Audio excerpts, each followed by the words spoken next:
Hello and welcome to the Self-Wealth Real Estate Podcast with your host, Luke Boron. Today I'm interviewing Kory MacKinnon. Kory is an experienced real estate investor and business owner. He's been investing for a long time, so he has a wealth of experience. Today he shares that experience with us. Kory coaches as well and runs a coaching business, and you can see that he has an educator's mindset. You can see how well he teaches us and how we can learn from his experience. I think we have really interesting conversations, and we get to learn from his best and worst deal and his past experience. That's where we learn the best. So join us today. I think you guys are going to learn a lot and enjoy it. Thanks for watching.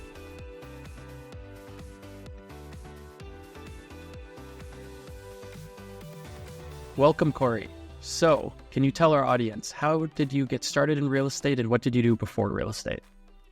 Yeah, I guess I was kind of exposed to real estate at a young age. I always tell people that, before house hacking was a thing, I grew up in a duplex. So it seemed pretty normal. There was a little old lady that lived upstairs, Mrs. Atelier, and I think only got to see a peek in the unit a couple times. And it was one of those things where the lease was grandfathered in, super low at the time. So my dad dabbled in real estate. I think my dad's family was entrepreneurial, and they tried. At least half the aunts and uncles would try. He came from 8 brothers and sisters, so it's just kind of what you did to make things work. A lot of people would rent out a room in their house. It's kind of like that. My dad wasn't an immigrant, but there was like a lot of immigrants coming to Canada at the time, and that was just normal. He also had another income property that was like on the opposite side of town. So I remember being in the car with him as he picked up rent one time, and it's like, why did that take 10 minutes? And he was like, well, he wanted me to have a beer with him and tell me a sob story of like why he only had half the rent and these things. So, but there's no education back then. There's really no education in the 80s, early 80s, and just doing the best he could, he got out of it. So at least he tried. And then my friend in grade school, his dad was a realtor, and I saw that time freedom, that life freedom. I saw my dad working shift work. I saw him being an entrepreneur and just doing appointments whenever he wanted to and doing family trips whenever he wanted to. So, started to triangulate things in. And then my boss in my first job kind of out of college, he was house hacking, like legitimately kind of like, the rich barber, wealthy barber approach, live on the main floor. There was a 2-bedroom unit in the basement, and he was also renting out 3 of the other rooms too. So I just figured if Chuck can do it, I can do it too. And that's the company I was in before was called Student Works Painting. So we basically went on campuses. We went and found and recruited the brightest talents on campuses to go run a franchise with us. And it's funny, just this morning I was on a call with one of their brightest, proteges today, because I went back to speak there about a week and a half ago. And it was just so gratifying. It's kind of like the junior achievement of university and college. And I like to keep giving back to that network. And so many of them have done well with investing in real estate that they kind of bring me in to inspire that next generation to, hey, real estate's a great asset class when done properly. And but you also don't want to make mistakes because the mistakes are hard to recover from. That's for sure. Yeah, for sure. What you were saying was kind of made me think about how things have changed. There's something I was thinking about yesterday, so I'll go on a little bit of a tangent here, but I kind of want, I don't know, your opinion on this. It's just, I realize I buy all these old houses to flip, right? Usually bungalows. They're often 1,000 square feet plus basement. Sometimes they don't even have basements. They have crawl spaces. And those were normal homes nowadays. And you just don't see those built anymore. And I think that has something to do with the cost of land and how much people will pay for a house, but also the cost of construction and all the government regulation that's gone into to build now. So you have all these extra costs. So if you're putting in a more expensive electrical panel with all the GFIs and arc fault interrupters and you're putting in the HRVs and all this stuff, it just makes sense you put one in, you might as well build a bigger house to go along with all of these kind of almost more fixed costs with getting it. Yeah. But I also find like society's we've changed our expectations. It's now people expect quartz countertops. People expect to have laundry in their house. Whereas, laundromats are almost dying off because people don't build new rentals without laundry anymore, right? It's not a thing. And like you were saying, friends of maybe your parents or parents of your friends growing up, they would rent out rooms. They'd find a way, and these weren't necessarily bigger houses back then, and they'd still find a way to rent out rooms. People were able to live without needing as much. And now I feel like our wants have become needs. I don't know. What do you think of that? It's just been something I've been. Yeah, it's really true. And if, as you're working through that, Luke, I was just trying to think what has that been? And I think it's been like a whole generation. So I guess like our lifetime, 30, 40 years of people just, being addicted to credit. And if you want something, you can just go slap it on a credit card, pay it off later, use a line of credit. Like when I was young, like debt was like a swear word. My dad was trying to pay off that mortgage as quickly as he could. And he usually did it within 5 to 7 years, even though rates were super high. The gap or the disparity between, what your income was and what the multiplier was to buy a house was maybe like 1 or 2. Like I lived in not a very expensive city either, but, my dad was making 45 grand a year and you could get a nice house for like 100 grand as I went throughout high school, maybe 150, 175. But now it's like a much higher multiple, as like 7 to choose your upper limit, 12, 14 times what you earn. Things are coming down now with like how people can get approved for a mortgage. But I really do think it's like just people and, it is the eighth wonder of the world, interest, but you want to make sure it's working in your favor, not in the bank's favor or anything else. And yeah, people just are more entitled. They have that instant gratification. Like when I was growing up, man, you didn't have or if you didn't have delayed gratification, you were kind of a loser, right? You're playing the lottery, you're going to the race, the horse track, you're going to the casino, just wasting your money. Whereas now people waste their money on all kinds of different things, right? So that people haven't really been through a really hard event. I know we're kind of going through some challenges now, and maybe it'll be a wake up call for people that, hey, you don't need everything. You can wait. You can have a smaller home, right? So I'm trying to remember the size of that first house that we had. Gosh, maybe 600 square feet. With an unfinished basement. My bedroom in the basement had particle board for walls. Like it was just like, hey.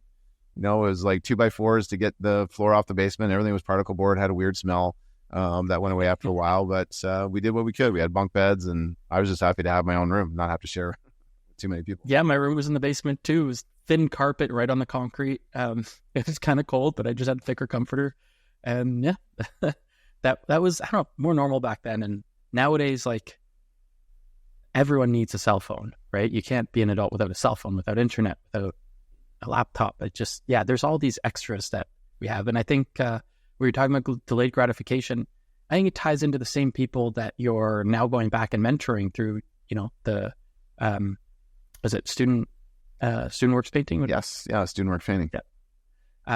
I mean, it's those same type of people who are able to kind of delay their gratification to get ahead in life are going to do well. And it's often the same people who have that work ethic to do that kind of business while they're in university to set themselves up for the future. It's hard to go to school and do that at the same time. And if you're able to, you set yourself up for much more success in the future. And I think the same thing, if you can delay, for years, all through university, I basically lived in basements. I owned my house. At one point, I was in a 10-bedroom rooming house at Jane and Finch in Toronto. And I was sleeping in a bedroom in the basement. So I think that's what helps people get started nowadays, and there isn't enough of that. Too many people want everything right away. So bit of a tangent, but anyways. So you saw all that. Dan, there is an evolution as, you build wealth, right? And, we actually had a great speaker on a webinar the other day come and speak to our network, and he talks about the 4 destroyers of wealth, right? Their expenses, spending, taxes, and volatility. So if you can't get those things under control, it always... you find ways to treat yourself and enjoy yourself, and that can increase over time. I mean, I just bought a really nice car a couple of years ago for the first time in my lifetime, right? And I didn't build a house until I was like late 30s. Lived in one of my rentals until literally the day before the wedding, and we got possession of our house. So just a lot of these, delayed gratification. Now I can do kind of, I don't want to say whatever I want, but I'm definitely have money and time freedom right now because we've spent decades, doing the right thing. Yeah, and you've earned it instead of expecting it. So I think that's great. You mentioned the webinar. You told me before recording you're hosting events, webinars as well. Tell me a bit about that, webinars and in-person events. Yeah, for sure, man. I mean, like, hey, the virus or the flu is long gone by now, and it really has changed people. People are, don't get me wrong, I think it's great for people to work remotely. I've been working self-employed, remote since the early 2000s, right? 2001. So I'm used to being able to just jump on a Zoom or like work off my phone all day and internet, laptop, not being around other people. But it's also stopped people from going back out and like shaking hands and meeting people and realizing we were just having a chat before this call of the people that we've met in rooms, the people we've met in, good quality seminars and the hands that we've shaken. It's one of the best forms of growing your business that you can actually do, because there's one thing to follow someone on social media. And don't get me wrong, that's also another way to expand your network. But until you actually meet them in person and shake hands and get face-to-face with them, find out what their story is and how you can help each other grow and things of that nature, it's so important. So we're definitely putting our flag in the sand, saying like, look, we need to bring people back together. Yes, you got to put gas in your car. Yes, you're going to have to pay a little bit of a ticket price. It's all good, but it's definitely worth the price of admission. People keep coming back. The room keeps growing. So if people are in the, even within an hour or two of the GTA, at the end, we can let you guys know how you can follow us and get into those rooms, because it's so important. We've actually had people come from Ottawa, Windsor, Parry Sound, like all over the place just to attend these events because they really want to get back in person. Yeah, well, I'm sure we probably met at one of those types of events. I think it's so helpful to go and speak to other people, see what they're doing. You just get ideas. You get things you don't realize you don't know. That's one of the hard things, even when you're starting. Now, sometimes you don't know what you don't know. You don't know what to look out for. So yes, it's good to go listen to speakers, but it's also good to go listen to and talk to other people who are there and learn from what they're doing. So I like the networking events. I used to host one regularly. Now I do it occasionally, but I like the networking events myself in person. I think it's so valuable. So things real. When you're following someone on social media, it doesn't seem as real. But I remember you at Sean Allen's meetup. I think we both spoke that night, or maybe I spoke at the next event or something like that. But there was a group of people around you, and it was just so much more real that they could actually ask Luke questions, and Luke is there to help and provide support. I mean, that's what we do. So yeah, it definitely makes it a lot more real. Yeah, absolutely. So you talked a bit about kind of the background before you got into real estate. How did you start? How did you get your first properties? What did that look like? Cool. So yeah, I was exposed to it a little bit at a young age, and then I wasn't really paying attention as much because I was busy. I was an athlete. Used to be on the national team for like Olympic weightlifting. Did that for 13 years. Was also, and then got into that business model of Student Works Painting. Was working extremely hard. I kind of had one gear, I guess, or one mode. It was like wake up and work and until you go to sleep sort of thing. So great way to make money and bank some money when you're kind of living that bachelor lifestyle and you don't know any different, and it's just work. So that's what I used to do before real estate. And then, finally, like I found my first mentor, and that was actually the property that I signed a lease for on the day of 9/11. I can still remember I was living in Kitchener and I was leaving my apartment because I had a roommate. Again, it was a 1-bedroom apartment. He got the bedroom, I got the futon in the living room because I was hardly ever there. I was a road warrior. I was going all over the place. And he's like, whoa, man, there's some crazy stuff on TV. And I'd already unsubscribed from the news at that point, which I recommend other people do as well because it's just doom and gloom. I was like, oh, there's always crazy stuff on TV. So I started driving to London, Ontario. And right as I walked in the landlord's house, the second tower fell. And we just looked at each other and we said, wow, like the world is never going to be the same again when it comes to security and flying and all that sort of stuff. And so I rented a 2-bedroom apartment and a 6-plex in London, Ontario. And I just kind of started a mentor under him. So because I was running a painting company, he needed painters. So sometimes I'd actually help him out. I'd only charge him costs because I really wanted to learn from this guy. He had 25 buildings and maybe close, 80 doors or something like that. And just got to learn what he looked at when he was underwriting a deal, the key property features of a deal that he liked. And I eventually ended up buying that property off of him 4 years later. So nice. Was that your first one that you bought, or your first? That was the first one. So we sort of had like a handshake deal that if he was ever going to sell it, he would let me know because I was so keen, and he could probably save realtor fees and stuff like that. But it wasn't his alone. It was him and his father-in-law. His father-in-law wanted to put it on the market because they wanted to just catch a flyer, and they, it was a great property, but that had some issues. It had an asbestos tile roof, still had knob and tube, and it still had some galvanized in it. So it kept falling apart on home inspection. And he got tired of it. He paid his realtor $5,000 for just his time and efforts. And he said, look, do you still want to buy this thing? I said, yes, man. I said that right from the beginning.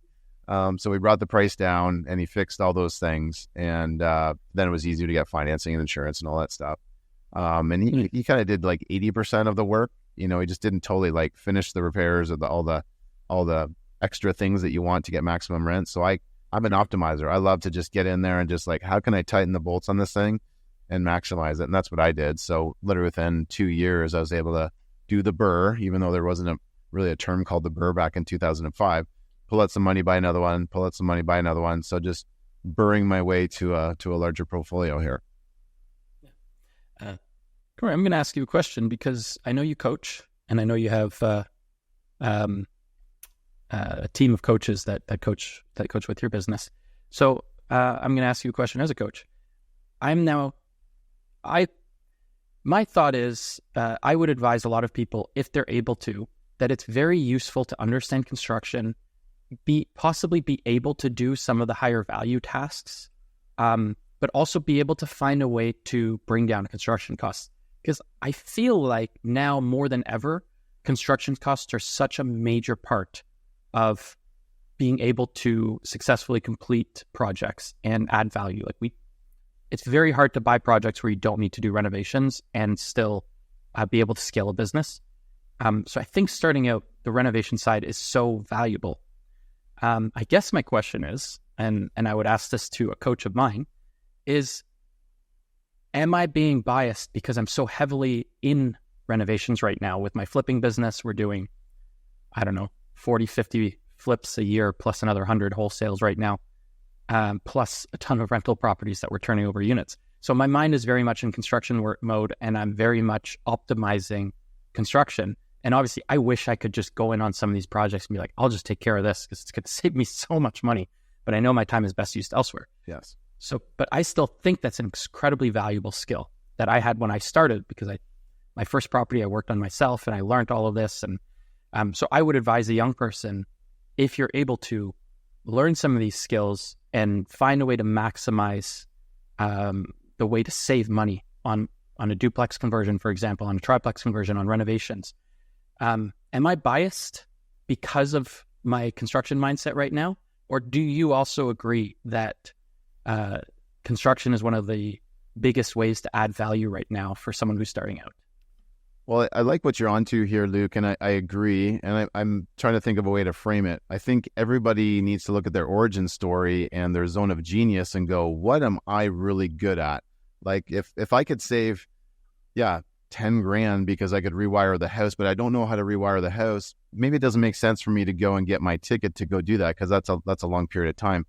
But everybody, like, I was used to managing construction sites. So my strategic advantage was I was able to manage the trades really cost effectively and not have downtime and just string it all together, get the renovation done quicker. So I was a great job site manager and recruiter of talent when it came to those contractors. Other people, their zone of genius is they're just great negotiators, right? So they can make more money on the more profit potentially on the buy, and that gives them a little bit of a bigger cushion. And then some people are also great on just like swinging the hammers, doing the thing. Like if you have something like HVAC or electrician or plumbing in your back pocket, or bricklaying, or some of these bigger, doing the foundation of a house, like by all means, that's something that can definitely help you out for sure. Awesome. Yeah.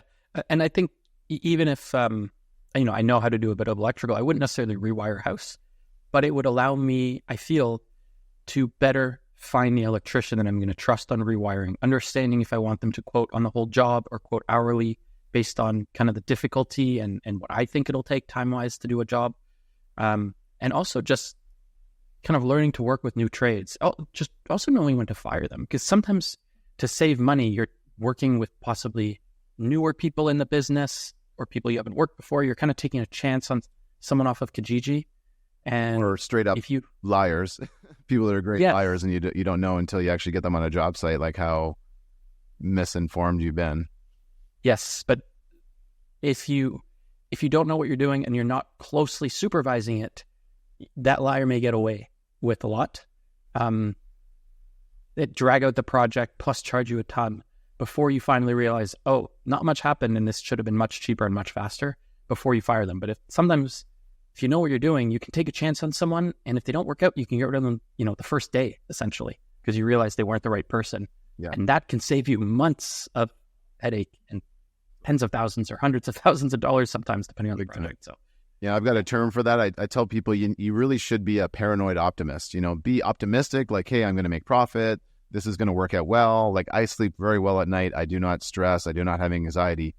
But you also got to be a little bit paranoid of, like, verify and, everybody is, you got to earn my trust and things of that nature, right? So you got to manage, it's funny, sort of by the electric fence, right? Or give people enough rope to, hang themselves, or to trip over. And then eventually you give them more rope, you take the rope away, but then you always put an electric fence in so that there's always definite boundaries, right? Like, there's still contractors I work with. I give them a lot of freedom, but I still want them to report in. I still want them to check in. You still have to let me know if you ever go over budget or there's going to be an extra expense.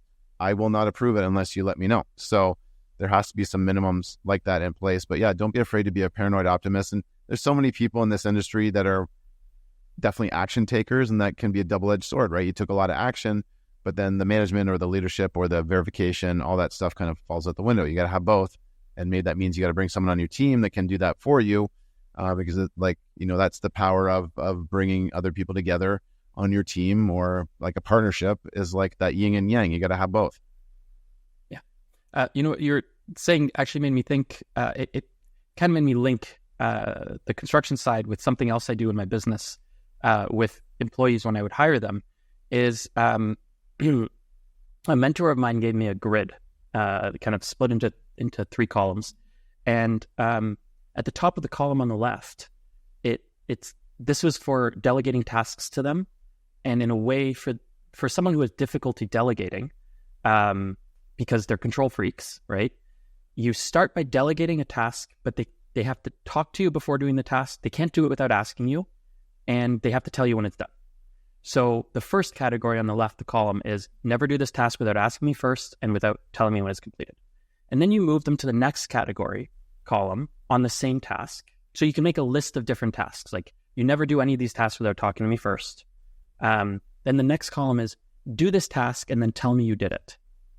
And I'm not talking about construction here. I'm talking someone, let's say an assistant. You're going to be reading my emails. Someone sends a generic email saying, hey, I'd like more information on this property.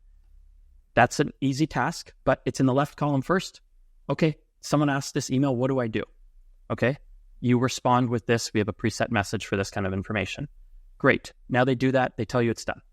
They do that a bunch of times. They do it right every time. You say, okay, move it to the next column, which is you get that email, you answer it, but now you tell me that you did. So I know it's being done and I know how it's being done. And now I can trust that you're doing it correctly, and I can still verify if I want to. And eventually you do that for long enough, I know you're taking care of it. I don't need to hear about that task anymore. So I move you to the final column, which is do this task and never tell me you did it. And if you don't do it, I'll find out, and then we'll have a conversation about it. Well, but at that point, you've done it enough with telling me that you did it that I trust that you're doing it correctly. And so you've kind of earned my trust on that one task. We're talking one task at a time here, right?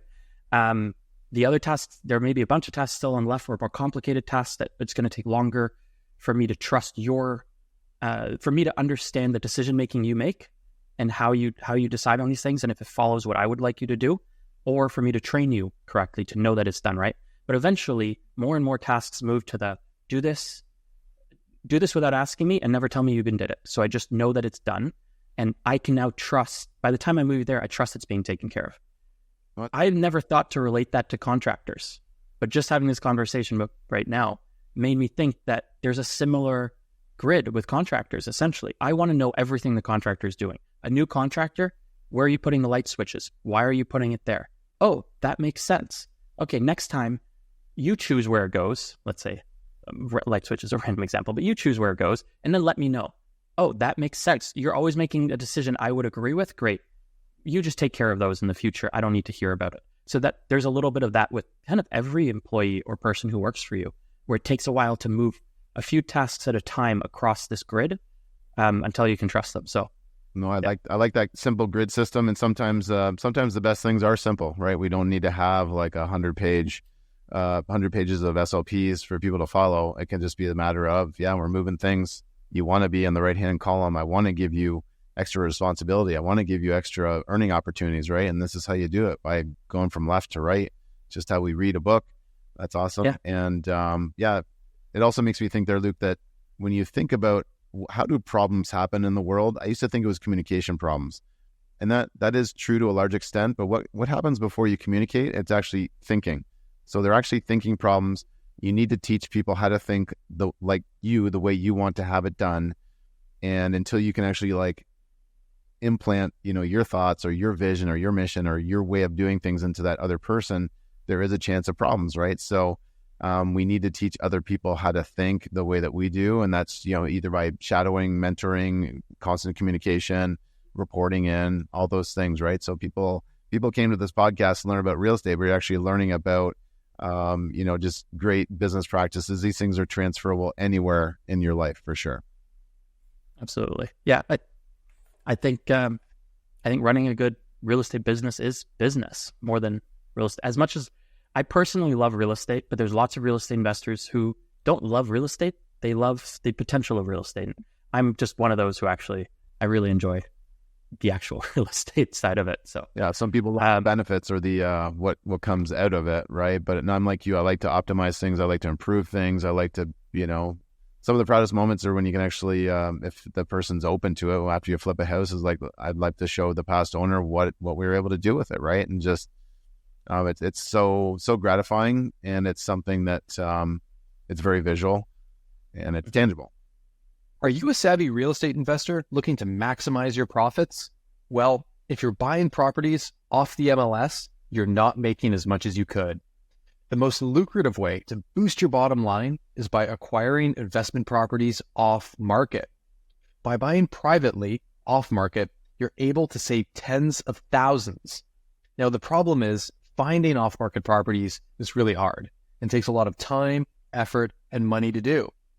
Bliss is your number one source, delivering exclusive deals that you will not find on the MLS directly to your inbox. Bliss's extensive network and insider connections gives you access to properties that are not publicly listed and at a discount. We've helped hundreds of investors across Ontario and BC source the right properties at the right time for their portfolio. Buying assignable purchase contracts through Bliss at a discount helps facilitate higher returns, lower competition, and deals that align perfectly with your investment goals. From start to finish, Bliss's world-class team of real estate professionals makes the process seamless for all investors. If you're ready to elevate your real estate investment strategy, visit us at offmarketbliss.ca to join our buyers list and start receiving exclusive off-market deals directly to your inbox. The most profitable opportunities await, and they're exclusive to you and our valued buyers list members. For your next project, check out Bliss, the go-to source for off-market deals. How much of the coaching do you do yourself now versus your team? Great question. So in the beginning, it was just me, kind of like most businesses, right? If you think of a restaurant and you want the restaurant to be profitable, you're probably in the back there making the burgers and the salads and different things until it doesn't make sense for you to do that anymore. I used to do all the sales calls, all the discovery calls, all the onboarding, and then all the coaching, right? So it's definitely not, when you think of the E-Myth revisited, I was wearing all the hats. And whereas that's not the best use of anybody's time, especially if you want to grow. So I remember looking at my calendar, my schedule, and this is, I'm living my mission anyway, so I'm not complaining by any means here. And this was meant to be more of a lifestyle business, so I still had time for family and my own portfolio and those things. And when I had 23 one-on-one clients, I give them a lot of attention. I'm like on retainer with them and to really help them hit their targets and their goals. I was like, okay, this is a great problem to have. And now I need to look in my current ecosystem that I've created here over the past couple of years and go, who might be open to an opportunity of stepping up and wanting to give back too, right? So found a person or two, and then they got, maxed out. And then another people are, so now we're up to 6 or 8 coaches because there's a couple husband-wife teams in there. So I don't know, should I count them as 2 people or just one power team? But that's what we built it up to. I still work with some clients that are more higher level or they just need that white glove service, for example. So and they're willing to Yeah. invest in that. So, but no, we built a whole ecosystem, a whole organization, and then, linking arms with another powerhouse in the space, Danielle Chason, we're just able to do so much more because she was working on, infrastructure and systems and trainings and content that I necessarily hadn't done yet or haven't thought about. So bringing the two together, we have a vision of going right across Canada, if not North America, with teaching people how to get in this asset class. It's one of those asset classes, just like you. I'm sure you enjoy it because you have a lot of control over it. It's not like the stock market or Bitcoin or gold or silver. You can't really control the price of those things as much as you can real estate or a business. So. Mm-hmm. Yeah. And for the listeners, it's, this isn't a sale pitch for Kory's coaching business. I'm curious how it works. And I think there's value to coaching. Not everyone needs a coach. But I think most people would get value out of having a coach and having the right coach. So understanding a bit how the coaching works and, having the coach having the right mindset. I personally believe as well that, I think I could coach. I don't. Busy. I basically coach my employees. We have 30, 35 employees in the business. It's essentially a coaching role. Big time. Internally. But I think it would also be hard for me to coach a person who's never done a deal. I think there's someone who's gone through it more recently than I have. I mean, I bought my first deal in 2007. It's 2024. So is that 17 years or something like that? Yeah, it's been a while since I bought my first deal. And mortgage rules have changed for buying your first deal and things like that. So I may not be the best mentor for someone who's bought their first deal. I find it's helpful to have someone who's just a couple steps ahead of you. Because when they're too far ahead, they forget what they went through a little bit, and they're more concerned with their current problems or things they have recently solved. And that's why someone who's recently solved problems that you're going through, they'll be able to help you the best. So I think it is helpful to have kind of coaches at a wide array of experience. And if anything, I would say the best setup for coaches, if you could get it, is a coach who's a couple steps ahead of you, and then another mentor or coach who's 10 steps ahead of you. So you can get a bit of both aspects of experience. Yes. But if you're trying to scale quickly, if you're trying to do a lot, trying to do it on your own is not a good idea personally. I've always had mentors, whether formal coaches or not. I've always had mentors help me out as well. There you go. And there's a lot of wisdom to what you just mentioned there, Luke. And that's why it's important to, yes, have people on the team that have different levels of experience, different niches in the space, and different coaching products too, right? Like I've got an entry-level program. I've got an intermediate program that, so the entry level is really just to fill people's cups up because there's so much to know. Go fill your cup up, go get that knowledge. And you got to study, you got to go to work, and you're not quite ready to take as much action. You can still be taking action, but at first you got to know what action you got to be taking. So you got to kind of learn the industry. Then the next one is like sort of the intermediate program. That's all about action taking and building your power team, starting to generate leads, understanding how to underwrite them and vet them, and picking up your first couple deals, right? And then if somebody wants to scale faster beyond that, the number one reason why people would want to get coaching is to actually accelerate and go faster, skip levels, not have to do it the slow way, open their minds up to just more abundant thinking and just seeing what other people are doing. Even if it's just a mastermind, right? Like just getting in a room with other people at a similar level, and you might need to pay to get in those rooms because people enjoy this sort of stuff. And like I just got back from mastermind a few days ago, and I came back with like 3 ideas, and I'm like, you know what? That was worth the price of admission right there. And the people in that room, and they're our biggest cheerleaders. I'm their biggest cheerleader as well. So for sure, we have different products for different people, and it's taken time to build this up. This has been a work in progress over about 10 years. So, yeah. Well, I grew up with a quote on the wall in my house that said, it was attributed to Socrates, and I'm going to butcher it, but it was essentially, a smart man learns from his mistakes. A wise man learns from the mistakes of others. And I think by having a mentor, formal or informal, a coach, someone you can go to for advice, you're able to learn from their mistakes. And that's essentially what this podcast was created around, right? We're learning from the reason we have a best and worst deal segment on every podcast is because I find you learn the most lessons from other people's experience and other people's mistakes and successes. So, but let's keep digging into your story, because I know we went on a long tangent there with a bunch of it. But you bought that sixplex. How did the rest of your portfolio grow, and what are you up to these days outside of the coaching? Yeah, it was kind of slow and steady at the time because for a while there, for 6 or 7 years when I was buying properties, I was really focused on my corporate career too. I had those, anything I do in life, I kind of treat it like a sport. So in grade school, it was like, math and science, we treated those like a sport.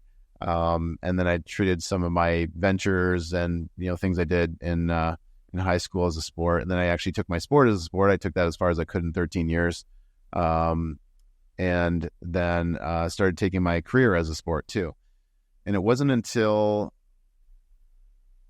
I started having kids and married life, and like your time and your bandwidth definitely changes. And I was still having the same output at that company, but they were expecting more, I feel, in some regards, and I just wasn't able to give it.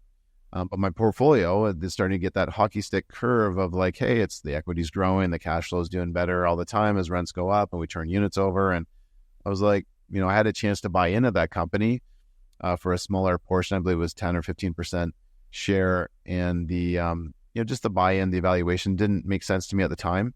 Looking back, maybe it would have, because they've tripled again in size since I've left and moved on. And, hats off to them. They've done all the work to do that, which is amazing. But I just said, you know what?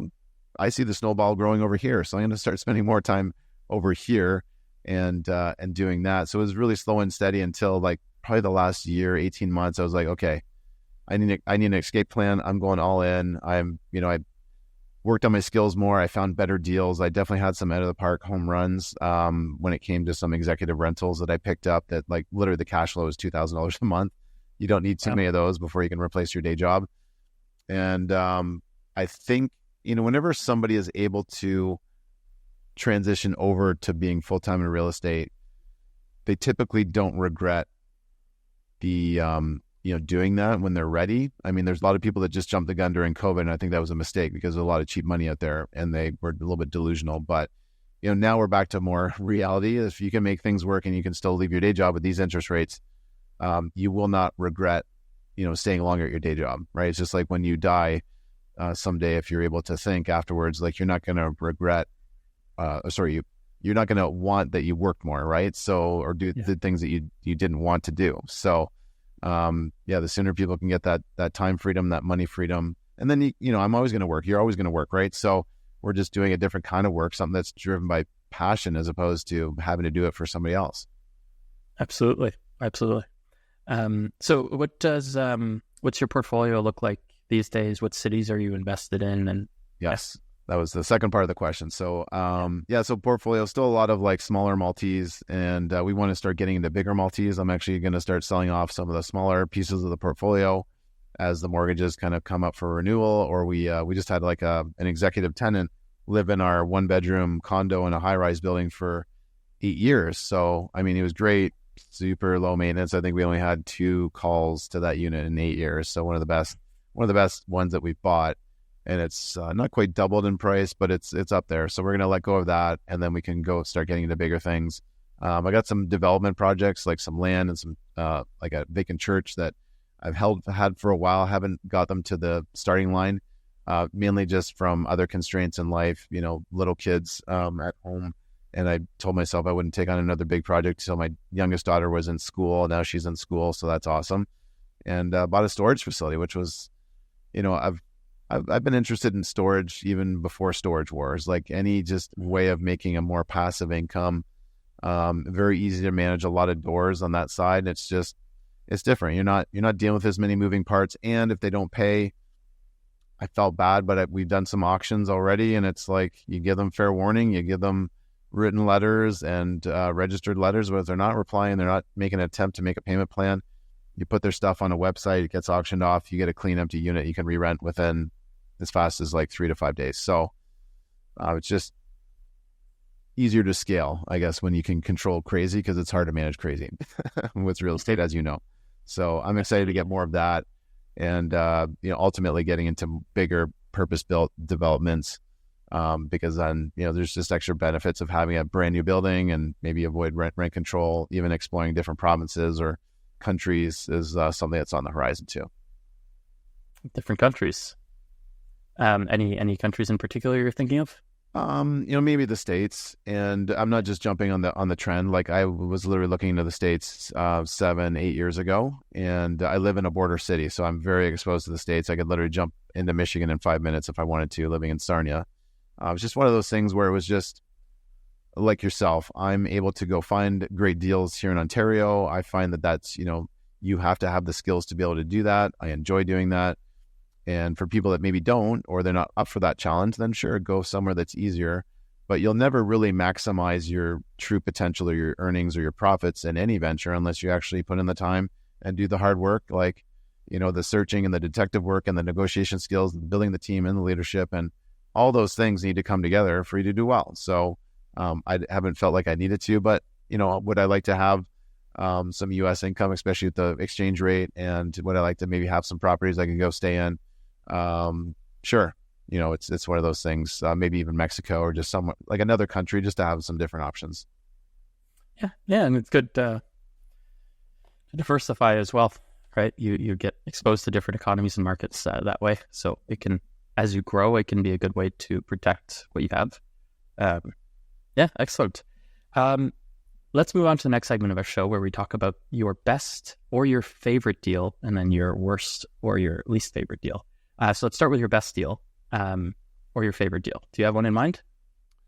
Yeah, man, it's hard to pick one. That's like saying who's your favorite child or a favorite movie or a favorite teacher or something of that nature, right? But probably deals where, everything just seemed to come together. The sellers were reasonable. You got the terms that you were looking for.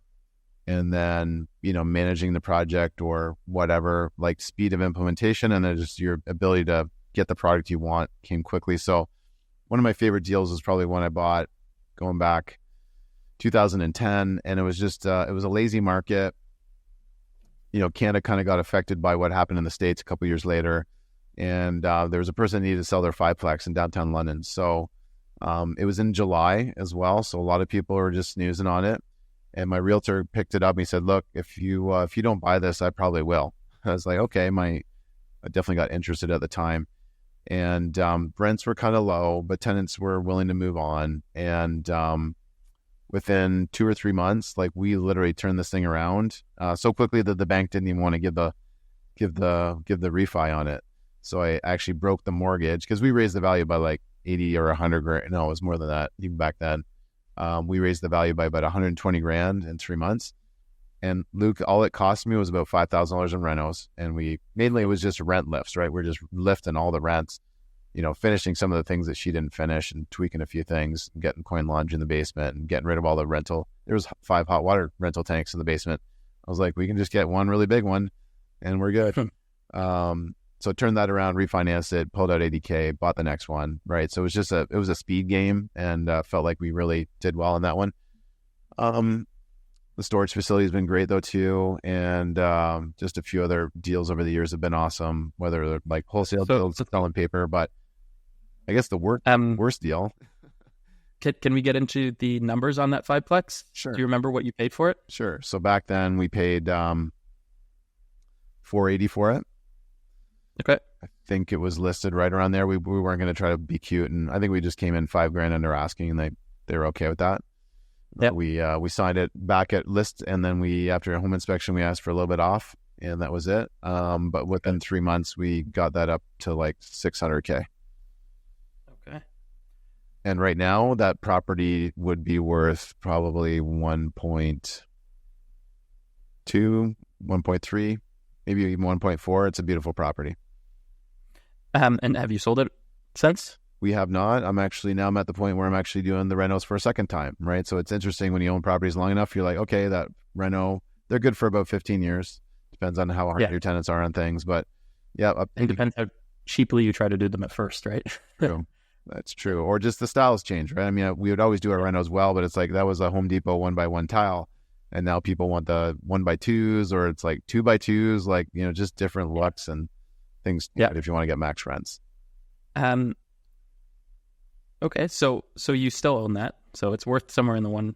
So you've done. Not only was there quick immediate lift in those 2 to 3 months after reno, $5,000, reno quick lift in value.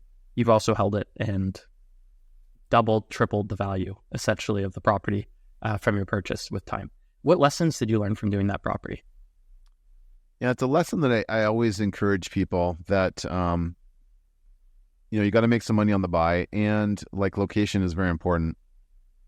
So even before COVID, I was telling people, like, you got to buy quality products that if that city is shrinking, or if there is a zombie apocalypse that, people typically want to be in the core, like where all the fun stuff is, where the restaurants are, but you still have the quietness. It's not like so busy that you're living on top of each other. So having these great core A neighborhoods is very important to me. And I typically don't buy things, maybe it's the luxury of having a little bit more money to play with, but I typically don't buy things that I wouldn't want to stay in if I wanted to or had to. And I have actually stayed in some of my units. So very important. Okay. So location's a big one. And I mean, yeah, 480,000 back in 2010 wasn't cheap for London. No, I was actually nervous. I almost talked myself out of that deal because I was like, man, like I think that was one of my bigger ones back then. He's like, trust me. This is downtown, so you're going to pay a little bit more to be downtown, and it will always hold the value. The rents will always be at a premium, and he was definitely right. So, yeah, that's same reasoning that has me hoping at some point to possibly build like a 6-plex or an 8-plex or something on the right lot. I've looked at a few opportunities trying to find the right thing, but just something that I know the quality's there. I know it's going to last a long time in a good area. It's going to rent well because it's newer. It's going to be well built, good ceiling heights, etc. So that kind of same reasoning, get a good quality product and just never let go of it. And I may one day build to do that. Yeah. Well, okay. If I know you, I'm sure it's going to happen. I've got another project I'm working on right now. I bought a motel, so that one's going to be a bit of focus first. Let's talk about the worst deal you've done or your least favorite. Yeah, probably least favorite would be, there's actually a deal I'm in right now. So, I mean, if my joint venture partner's listening, it's one of the only joint venture partners I've ever done a deal with. But, we, sometimes I tell people, like, the numbers don't lie, right? So you got to pay attention to the numbers. But this one, it just everything was rough. And, when you buy a property and there's some tenants in there that will just not leave no matter what, it can definitely be challenging. So I'm sure that's going to change, but it's holding us back from doing what we do best, which is like, we want to do the renos, raise the rent, get the lift, and, use that equity for the next thing. So we might actually, move on from that one. And it's just the big lesson is, like, make sure that you can get vacant units before closing. Like, it is important. Or make sure that the tenants are willing to work with you on, like having a nicer unit and, being able to pay for that. So it's just one of the things that sometimes you fall into here in Ontario. Yeah. Yeah. So I guess part of the lesson is for the listeners is understanding the risks you take in assuming tenants. You can't just assume that you're going to be able to get tenants out nowadays, especially because even if you have a valid reason to go through the landlord tenant board to get them, I had one recently. It's taken me 2 years, just over 2 years, to get this tenant out. We waited for the first hearing date, took a year. Basically, it got adjourned, and it took another year to get our new date. And then, finally, we ended up right before negotiating for them to leave, and they had a few months rent free as a way to just guarantee that nothing would go wrong at the hearing, because the landlord tenant board is so backed up right now that if they throw out your case over something very minor and you have to start the process again, it's often worth just losing a few extra months rent in, paying the tenant or giving him a few months rent versus taking the risk that there's just a small technical error and they side, they lean towards the tenant's side so easily. So very frustrating right now as a landlord in Ontario. And people don't talk enough about how that's stopping new rentals from being created or having people sell their rentals and possibly get them out of the rental stock. So it's definitely, the landlord tenant board is a big driver in rent increases that we've been seeing across Ontario. Big time. And, if I were to pick a second least favorite one, it would probably be just some of the single families I bought early on. There just wasn't a plan A or a plan B or a plan C with them, right? Like, over time, I did have other singles, and that could be like an executive rental or a rent to own or something like that. But I had a couple where there was like, they were a one trick pony. And again, those are ones that we've unloaded since. So.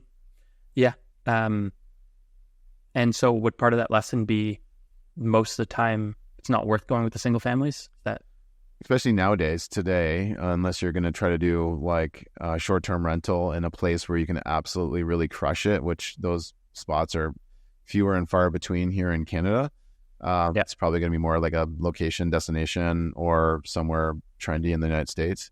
But yeah, like the numbers are hard to work there, and you gotta, if you are, like, you gotta make sure that you have multiple exit plans, right? So same with if you're doing a flip, right? If the flip goes bad, you either have to be willing to accept a loss on the flip, or the flip should kind of work as a rental and hold itself until the market turns or people are ready to buy it or whatever. Yeah, that makes sense. Okay.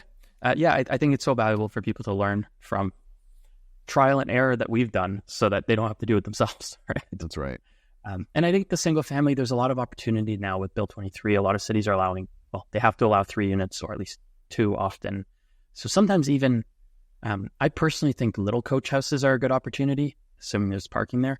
I think if you can, I know I talked about the construction costs, but all of the aspects going in, you have your roof and HRV and all this stuff, but I think small coach houses are a good opportunity if you can build them cheaply enough. Even Ontario Building Code allows, I believe was it 17 square meters or 170 square feet plus a bathroom as minimum size for a bachelor. So you could build a 200 square foot bachelor as a coach house, in theory. So I built a couple 450 and 420 square foot, small 1 bedrooms in Ottawa, and they've done well for me. Oh, the rents are good.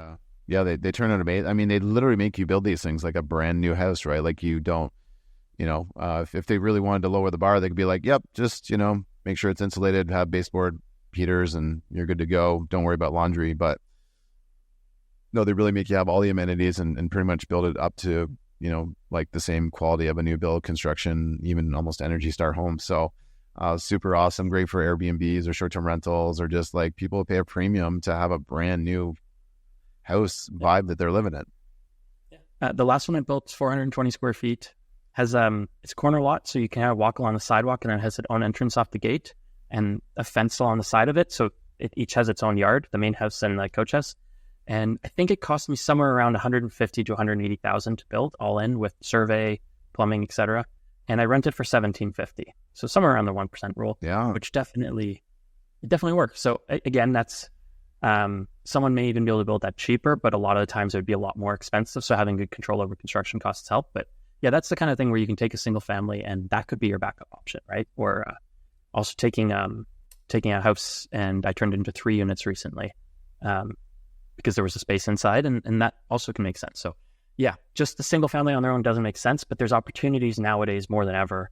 But the construction cost is I think one of the biggest issues to make that work. So if you don't have a handle on that, don't go with those strategies because it's not going to work. It's going to cost too much. I know. Yeah, your construction cost is pretty good because I know people are paying well into the 2s for coach houses these days, and the numbers can still work, right? If you build it and you're getting $2,000 to $2,500 a month in rent, go at it.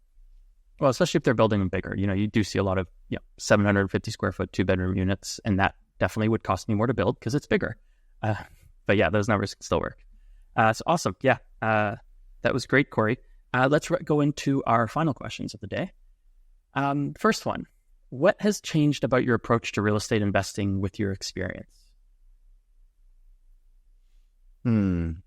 What has changed over time? I think with anybody, as you play, you do a business, you play a sport, you just are able to look 6, 8, 10 plays down the road and just understand, like, you've learned the fundamentals, you've got the baseline experience, and now it's really about, like, I'm not saying that every deal I do has got to be a home run deal, but you say no to the good things so you can say yes to the better opportunities. And I know you're in more of a volume game, which is awesome. For me, with the other businesses that I'm building and things of that nature, I'm looking for those triples and those in the park home runs at least to do that. And sometimes for someone else, it might just be a double, but with our knowledge and experience, we can turn a double into a triple or a home run much more easily because we just know what other people may not know. Right. So sometimes there's things that are hiding in the listing, whether it's like the zoning was off or they just didn't see how a layout change could have really just maximize that property, or hey, when other people at the city level have been saying no about what you can do with the lot, and then a bylaw changes, or you knew it changed and other people didn't know it changed. I was literally just coaching someone the other day, and he's like, I'm turning this property into a fourplex. I'm like, well, how does the current owner not know what they're sitting on if they think it's just a duplex? Because he's like, he literally called the city and said, why is there only one mailbox in this house? And they said, well, that's because you only have one address.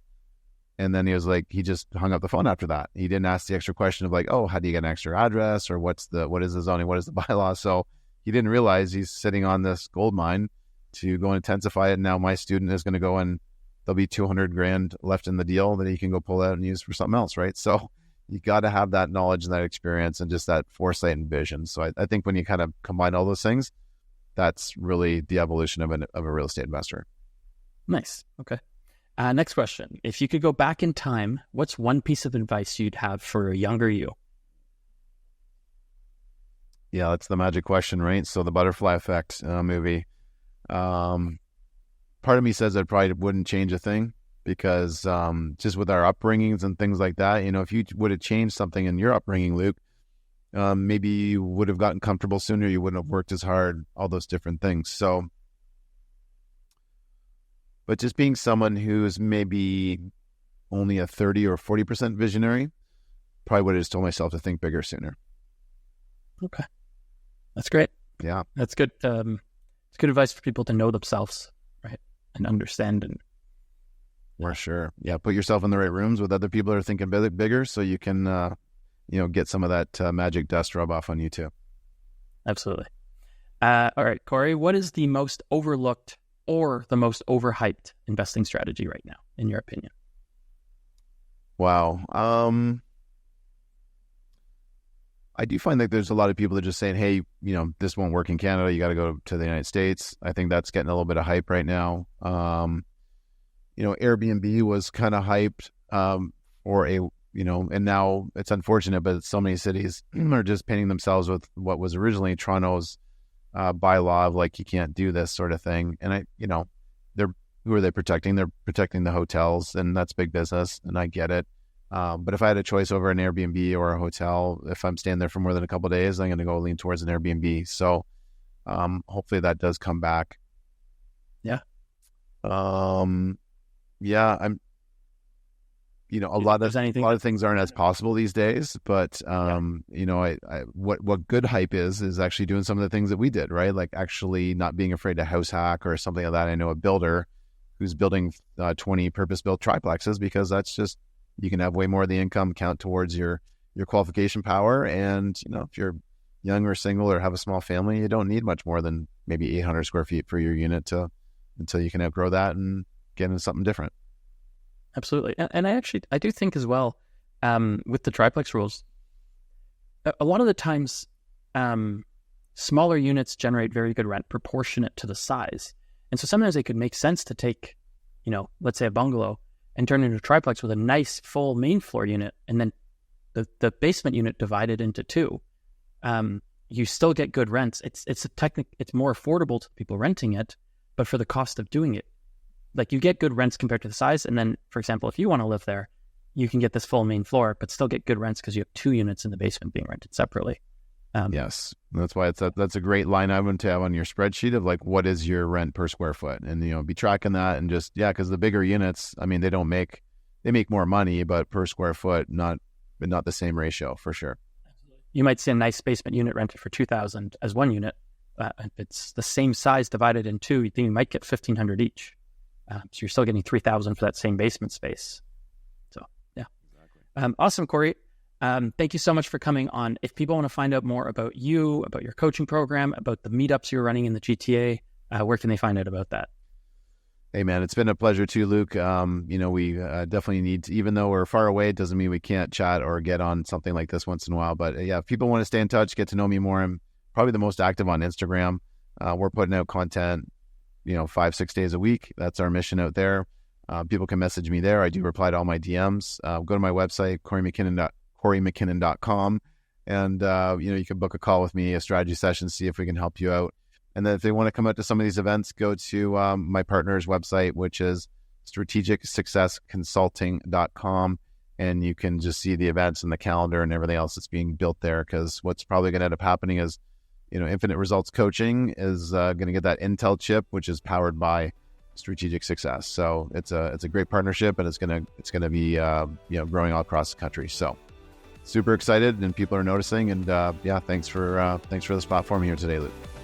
Awesome, Kory. Thanks for coming on.